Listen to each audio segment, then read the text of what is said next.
လက်ဖွေးရမှာကြောက်လို့မလာဘူးဆိုတဲ့မီဒီယာအတူတွေကိုအခုလိုတခွန်းနဲ့တုံ့ပြန်လိုက်တဲ့ဆွေထေးချိုလို့ချိုဆိုပြီးနာမည်ကြီးခဲ့ပူတဲ့မဆွေကတော့ငယ်စဉ်မင်္ဂလာပွဲကိုလုံးဝမတက်ရောက်ရခြင်းအကြောင်းရင်းကိုသူမကိုယ်တိုင်ဖြေရှင်းလာခဲ့ပါပြီ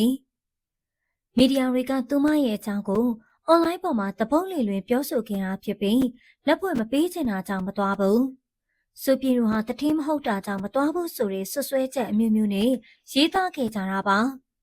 ဒါကြောင့်သူမရဲ့တိတ်ခါကိုပါထိပန်းလာခဲ့တဲ့အတွက်ဆွေကခုလိုလူသိရှင်ကြားထွက်ရှင်းခဲ့တာဖြစ်ပြီးငယ်စဉ်ပွဲကိုမတက်ရတဲ့အကြောင်းရင်းရဲ့နောက်ွယ်မှာဒီလိုကိစ္စတွေရှိနေတယ်လို့ထုတ်ပြောလာခဲ့တာပါဒီအကြောင်းကိုဆွေကအမလီနော်ငယ်စဉ်ဝက်တင်ကိုလက်ဖွဲ့ပေးရမှာကြောင့်လို့ငါးပွဲလုံးမတက်တဲ့မင်းနွယ်ထုံးစုပ်ပြီးရှောက်ရင်းနေတာတွေ့တော့ရှိကျင်လိုက်တာနောက်ကန်စကားပြောနေတဲ့ဦးတက်သေးပါပြီဟဲ့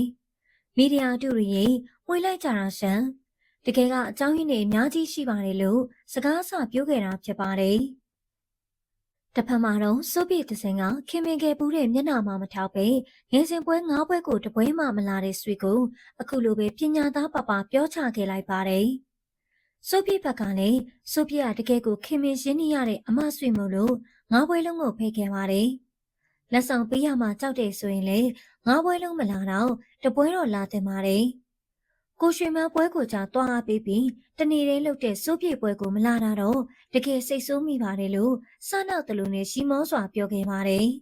။ဒါကြောင့်ပရိသတ်တွေကလည်းဒီလူရဲ့ခြားတွေကပြစ်မှန်တွေကိုသိချင်ခဲ့ကြပြီးဘသူကမှန်လဲသူတို့နှစ်ယောက်ကြားမှာဘာပြဿနာတွေရှိနေဆိုတာကိုဆက်စုကျင်ခဲ့ကြတာပါ။အခုလိုမျိုးဆွေကိုရိုင်းကထွက်ရှင်းလာတဲ့အခါမှာတော့အားလုံးဝိုင်းပြုံပြီးဆက်စုခဲ့ကြပါတယ်။ဒီလိုသတင်းတွေရောစိုးပြေမင်္ဂလာဆောင်ချိန်ဟာဆွေတယောက်ခီးလွန်နေတဲ့အချိန်ဖြစ်တဲ့အတွက်နောက်ွယ်ကနေရွှေကိုလက်ဖွဲ့ပေးခဲ့တယ်လို့သိရပါတယ်။အဲဒီရွှေတွေကိုကြားခံလူနဲ့လက်ဖွဲ့ပေးခဲ့တာဖြစ်တဲ့အတွက်ဆွေကလည်းသူ့ပေးလိုက်ပြီလို့ထင်ပြီးစိုးပြေစီကိုလည်းရွှေတွေကမရောက်ဘဲနဲ့ဂျားထဲမှာပြဿနာတက်ကုန်ကြတာပါ။ဒါကြောင့်ဆိုပါလက်ဖွဲ့ကိစ္စမှာခလောက်ဆန်သွားတဲ့တစုံတစ်ယောက်ရှိနေနိုင်တယ်လို့ယူဆပြီးအဲဒီလူရဲ့နာမည်ကိုတော့ဖွင့်ရထားခြင်းမရှိပါဘူး။တချို့ကလည်းအဆိုပါရွှေတွေလက်ဖွဲ့တွေဆိုတဲ့အပေါ်အလကားညာတာဖြစ်မှာပါသူကိုယ်တိုင်တော့စားစရာမရှိလို့ခရိုနီတွေအနားကိုပဲကပ်ပြီးလိုက်ပေါင်းနေရတာစပိုင်းကိုဆိုလည်းအသေးကတ်တာမင်းသားမင်းသမီးတွေအင်တာဗျူးမှာလည်းသူပဲတင်းဝင်ပြေးတာရွှေမန်းမင်္ဂလာပွဲတုန်းကလည်းသူ့အတန်ကြီးပဲအခုမှမအားလို့ပါရွှေတွေမရောက်လို့ပါဆိုတာတော့ကြားမကောင်းဘူး